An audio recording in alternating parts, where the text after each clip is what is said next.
Hey there, IndyCar fans. This is Nathan Brown, your motorsports insider with the Indianapolis Star, here to break down day 2 of Indy 500 practice at the Indianapolis Motor Speedway.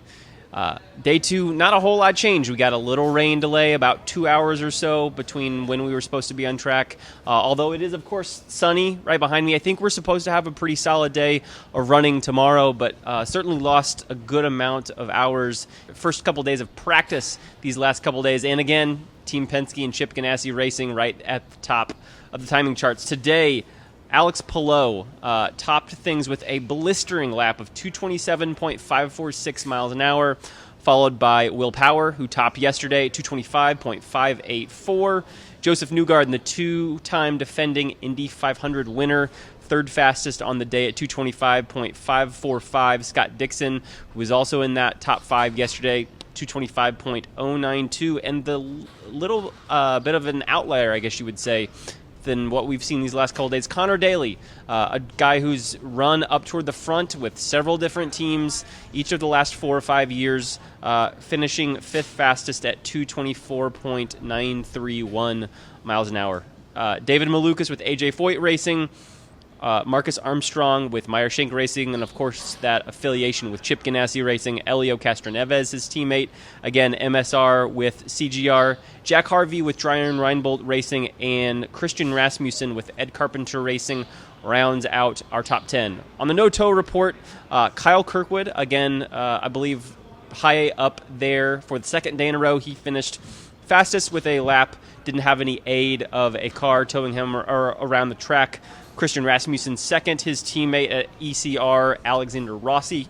Third, Colton Herta, Kyle Kirkwood's Andretti Global teammate in fourth, and Marco Andretti, another Andretti Global driver there, again, 5th fastest on the no-tow reports. Don't know how much that means and how much you can really take from these time charts yet, because we've got guys doing so many different things on track. Some guys are, really looking to try to put some qualifying simulations in. We've seen also a lot of pack running, and teams typically try to be really regimented and really disciplined in what they want to get out of these days. So you might see, a driver down on the time charts like Christian Lundgaard, for example, 30th fastest today. I don't know that Air McLaren is, running the risk of making the race or not today.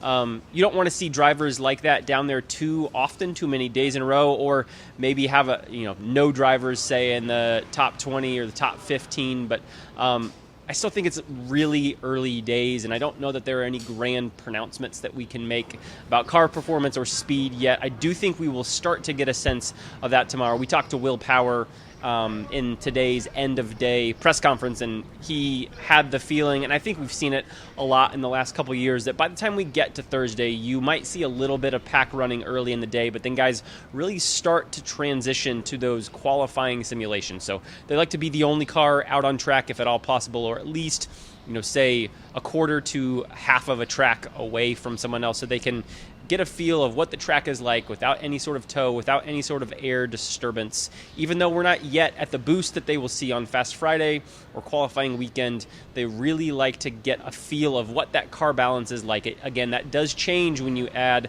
that extra horsepower into the mix, but it gives teams a really good baseline setup. If the car is uncomfortable at this level that we'll be seeing guys run on Thursday, it's probably going to be even more uncomfortable once we get to the boost on Friday. So I would say having a good car on Thursday doesn't necessarily mean you'll have a great car on Friday, but having a bad car on Thursday and not making drastic changes overnight is probably not a good recipe for success. We talked to a lot of drivers before we got things going. Again, about an hour delay before we got on track today in terms of the full field running. Tony Kanaan, again, for the second day in a row, did not get an opportunity to run his veteran refresher program. That has now been rescheduled for Thursday morning at 10 a.m. Last time I checked the radar, doesn't look like we're going to get any sort of a deluge like we got last night into this morning. That didn't really let up until we got right around 11 o'clock this morning. That's why it took so long to get this track dried. We didn't get on track until about 1:08 this morning, and then had one lightning stoppage and a couple other sprinkles here and there that gave us some delays, but all in all, 2 fairly decently solid days of running. Certainly a lot more than we got last year when the large part of those first 2 days were completely rained out. Before things did get going today, we talked to a couple drivers in our daily driver bullpens, one of those being our championship leader, Alex Palou. He's won 4 of the first 5 races of this year. He's also got some experience finishing really, really close, but not getting a chance to hoist that Borg-Warner trophy and get a taste of that milk. In 2021, he finished runner-up to Elio Castroneves, and he's had great cars here each of these last couple years since he joined Chip Ganassi Racing. He was on pole a couple of years ago. He's had some really close calls, if not for Rinus VeeKay running into him in the pits, if not for untimely yellow flags. I think it's very possible that we could have already seen Alex Palou's name and face on the Borg-Warner trophy. He's coming into this race, I think, feeling fairly confident, but still yet to win an oval race. So we're yet to see what it looks like for Alex Palou to triumph and in some cases dominate on an oval like we've seen so many times now, 15 times to be exact, on road and street courses. He talked to us a little bit this morning on what it's going to take for him to win this race and what his comfort level is and what kind of time he might have trying to pursue this compared to the 4 wins that he's had so far in the 2025 IndyCar season. We've been close, like very close, like second couple of times, third as well. So we just need to have a better day than everybody else, honestly. Like, I think the speed is there, the cars are been plenty fast as well. So it's just been one of those that we just need everything to be perfect and maybe to be the best that day. Yeah, that's it. I would say in road courses, sometimes it's the opposite, where suddenly everything clicks and you're winning, even though we're not being the fastest. And then suddenly on ovals, it's the opposite, where last year we were really good on like Iowa, I remember, and then we couldn't win. But yeah, we'll get there. I don't know if next weekend or in 3 weeks, but I'm sure this year or next year we'll have one. I also got a chance to talk to a very confident Santino Fucci, the AJ Foyt Racing driver who in his first 6 Indy 500 starts has not finished outside the top 10. It's a really impressive run that Santino is on early on in his career. One of the best if you look at drivers' finishes through each and every year. He's not turned a wheel wrong on race day. He's stayed out of the trouble. These last couple of years even, he's been starting toward the front and putting himself in a really great position. Finished 3rd in 2023 and was just on the brink of really being in the conversation to have that last couple lap battle with Marcus Ericsson and the eventual race winner Joseph Newgarden. Santino has even said earlier this year, and he said it again today on this video that you'll hear in a second, that he thinks his time at the Indianapolis Motor Speedway and in the Indy 500 is more of a when question than an if. Hear now from Santino on what he feels like and why he feels so confident coming into this Indy 500 and that he's going to have his face on the Borg-Warner trophy here someday. I've set some records here already with top 10s and finishes and consistency. I've been in the position to win this race twice now. Just unlucky at the end. But I don't know, man. It's just, I know that I'll win this event. I'm only in my 7th year. It takes people sometimes a little bit longer than that to do it, sometimes a lot less. But, it's just keeping your head down, working with your engineers, your team, building a good car, understanding what to chase, what not to chase, and then just having a good day. So if we can stay clean and build ourselves a good car in the next 2 days of practice, I have no doubt we'll be there in the end to attempt to try and win. The bottom of your timing charts today, just on pure speed, best laps of these drivers. 29th fastest, Rinus VeeKay of Dale Coyne Racing. 30th, again, Christian Lundgaard of Arrow McLaren. 31st, Callum Ilott.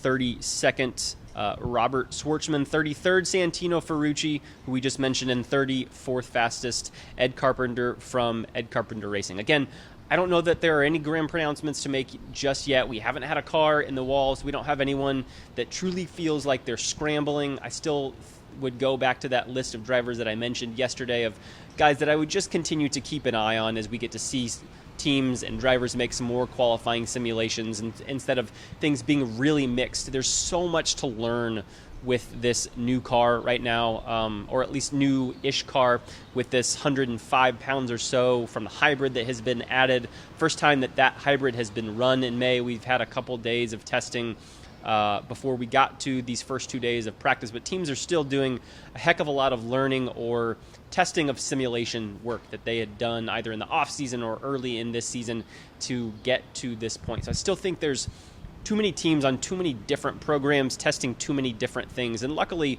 we've had, though of course not the full 12 hours that we would have hoped for practice over these first 2 days.